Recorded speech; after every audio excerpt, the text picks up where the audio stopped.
Hello, everyone. I'm delighted to hear that, and it's wonderful to think of engaging these advocates in a global community, which you have.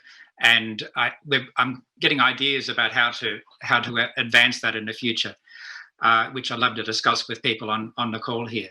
Could I have the first slide, please?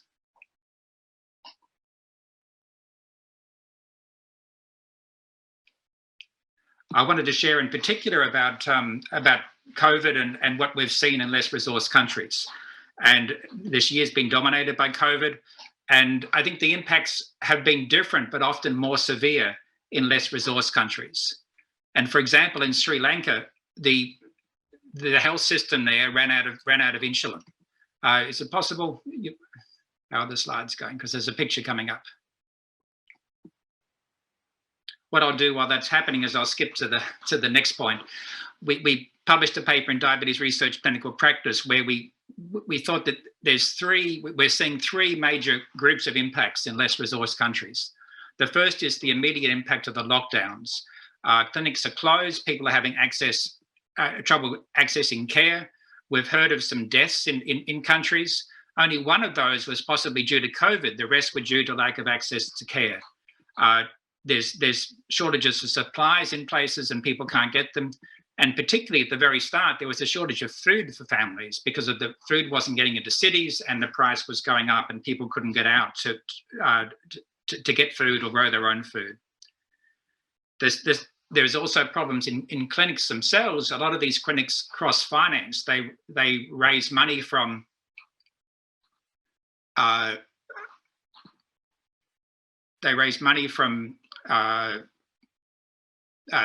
patients, and then who have money, and then they use that money to fund those who don't have money. But if there's no money coming in, then the clinic can't function. And we've heard of a number of clinics where staff are just not getting paid, and they haven't been paid for months. They're continuing on, but they haven't been paid.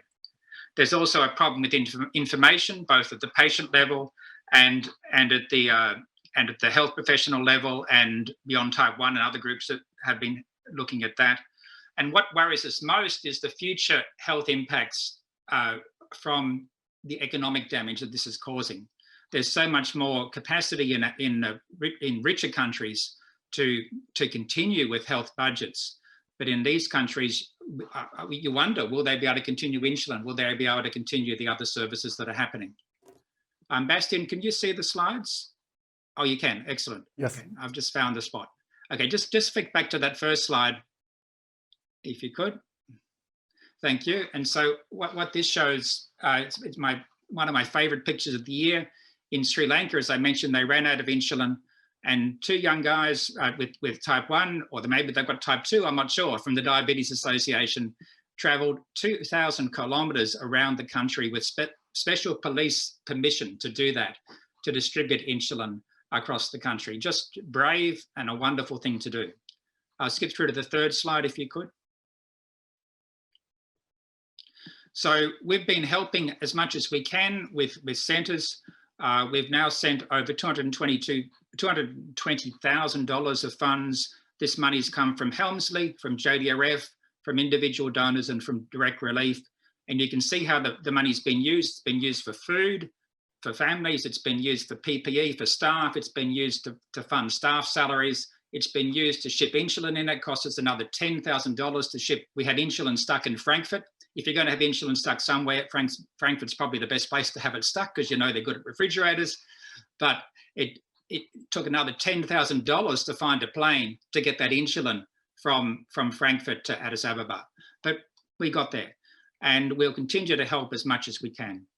And the final slide. This is my other favorite photo of the year.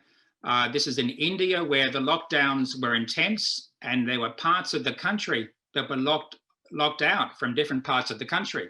And actually, we have this in Australia at the moment. Renza can't travel outside Melbourne up to Sydney. But in India, it was particularly intense. And one of the clinics where we helped, they had patients on the other side of the barricades. And so what happened is the doctor's son got the insulin. He got special police permission to travel across to the edge of the, and you can see him passing the insulin through the barricade to Punet, who's a young fellow with diabetes, who's now in his early 20s. He's been looked after by the centre there since he was diagnosed when he was about 10, and Life for a Child's been helping many times, for many years with his care. And so I think what I've learned is this year is that, yes, we've been hit hard in our countries, but it's much worse in many other countries. And yet the resilience and the dedication of people with diabetes and their carers has just astounded me and inspired me the whole year. So thank you very much for your support.